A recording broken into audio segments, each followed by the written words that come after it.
est bien. Genèse 1er, verset 22, il dit Dieu les bénit en disant soyez féconds, multipliez et remplissez les eaux des mers et que les oiseaux multiplient sur la terre. Dans le verset 11, il parle de que la terre produise de la verdure, de l'herbe portant de la semence, des arbres fruitiers donnant du fruit selon leur espèce et ayant en eux leur semence sur la terre. Deux choses que je veux attirer votre attention aujourd'hui, c'est que non seulement il parle que leurs fruits doivent donner selon leur espèce, mais aussi il dit que le fruit, la semence se réside dans ce même fruit. Donc, quand on parle de la fécondité, vous savez, donc on peut se référer à une femme ou à un arbre, n'est-ce pas? Donc, parce qu'il porte de fruits.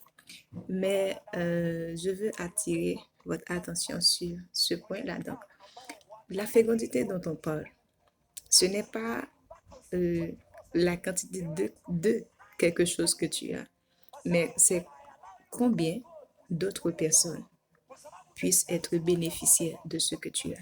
C'est de ce niveau-là que tu es fécond. Par exemple, prenons l'exemple d'une femme. Une femme est féconde non pas parce qu'elle a seulement un utérus, non. C'est parce que de ce qu'elle a, de cet utérus-là, elle peut faire la place pour que notre personne, à part entière d'elle, puisse être bénéficiaire. C'est-à-dire un enfant puisse prendre de ce qu'elle a, de l'espace qu'elle a, de l'ADN qu'elle a, de tout ce qu'elle a et reproduire et sortir.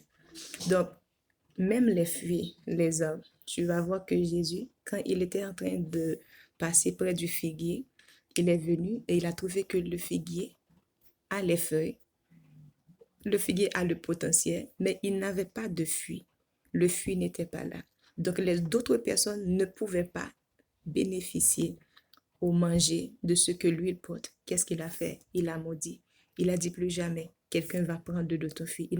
Le constat qu'il avait fait, ce n'est pas parce que le figuier n'avait pas de potentialité, pas parce qu'il n'avait pas en lui la semence pour se reproduire, mais c'est parce que d'autres personnes n'ont pas pu prendre, manger, se satisfaire de ce qu'il a. Donc, dans Galates 5, verset 22, on a, sur le parti spirituel, on parle des fruits de l'esprit. Donc, le Saint-Esprit en venant en toi, a déposé ces choses-là comme une semence. Et il attend que toi, tu sois fécond. Tu sois fécond. C'est vrai que tu vas augmenter.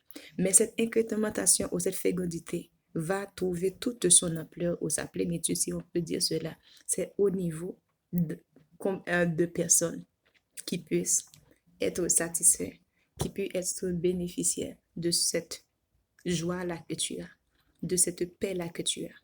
Combien de personnes reçoivent?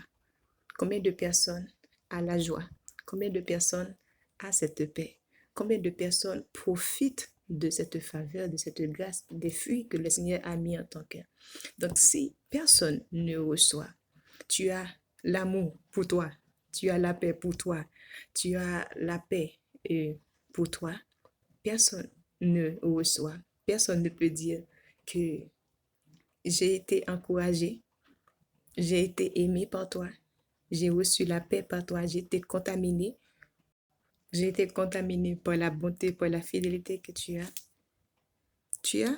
Oui, tu es béni, mais tu n'es pas fécond parce que personne n'est en train de bénéficier. Donc, je t'encourage.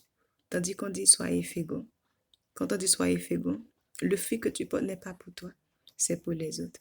Donc, au point que tu peux manifester, au point que d'autres personnes puissent prendre, au point que d'autres personnes puissent en profiter, c'est à ce niveau-là que toi, tu es fécond dans ta vie. Donc, on partage ce que tu as. Non pas seulement les choses matérielles, non seulement donner naissance à un enfant, mais aussi partage les choses spirituelles, les chemins spirituels que Dieu a déposés en toi. Tandis qu'ils sont en train de grandir, laisse qu'ils soient féconds.